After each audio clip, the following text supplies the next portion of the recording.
নমস্কার, পিভিস ডায়েরিতে আপনাদের সবাইকে স্বাগত জানাই।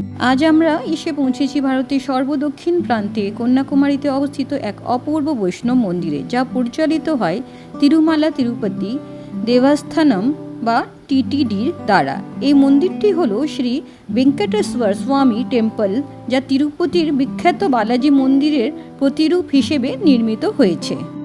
এই মন্দিরটি বিবেকানন্দপুরমের চিন্নামুট্টম মেন রোডে অবস্থিত, যা কন্যাকুমারী রেলওয়ে স্টেশন থেকে প্রায় 3 কিলোমিটার দূরে। বিবেকানন্দা কেন্দ্রা ক্যাম্পাসের মধ্যে সমুদ্রের একদম ধারে 5.5 একর জায়গা জুড়ে এই মন্দিরটি গড়ে তোলা হয়েছে। মন্দিরে উঠতেই বাঁদিকে চোখে পড়ে অসীম নীল সমুদ্র এবং এখান থেকে দূরে দেখা যায় বিবেকানন্দ রক মেমোরিয়াল এবং তিরুভল্লুভার স্ট্যাচু। এই মন্দিরের প্রধান দেবতা হলেন ভগবান শ্রী ভেঙ্কটেশ্বরা স্বামী, যিনি ভগবান বিষ্ণুর অবতার হিসেবে পূজিত হন। বিশ্বাস করা হয় কলিযুগে মানবজাতির রক্ষা ও কল্যাণের জন্য ভগবান বিষ্ণু এই রূপ ধারণ করেন। মন্দিরের ঠিক অপোজিটে আপনি পাবেন গরুড় দেবের মন্দির। গরুড় দেব হলেন ভগবান বিষ্ণুর বাহন এবং একনিষ্ঠ ভক্ত। টিটিডি পরিচালিত এই মন্দিরে নিয়মিত অন্নদানের ব্যবস্থা রয়েছে। প্রতি মাসের দ্বিতীয় শনিবার লাড্ডু প্রসাদ বিতরণ করা হয় এই মন্দিরে।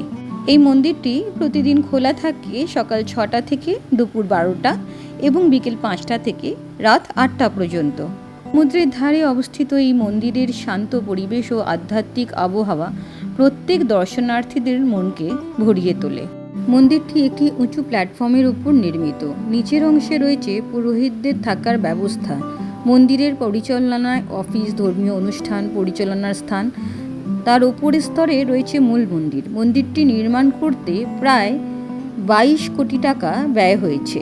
মন্দির চত্বরে অবস্থিত শ্রী আন্ডাল দেবীর মন্দিরও আছে। এখানে বলা হয় আন্ডাল দেবী ছিলেন ভগবান বিষ্ণুর এক মহান ভক্ত। তামিল বৈষ্ণব ভক্তি সাহিত্যে তিনি একমাত্র নারী আলভার হিসেবে পূজিত হন। আপনারা যদি কন্যাকুমারী যান তাহলে এই মন্দিরে অবশ্যই দর্শন করবেন। ভিডিওটি ভালো লাগলে শেয়ার করবেন, চ্যানেলটিকে সাবস্ক্রাইব করবেন, আর ভিডিওটি যদি ভালো লাগে একটা লাইক নিশ্চয়ই করবেন। ধন্যবাদ।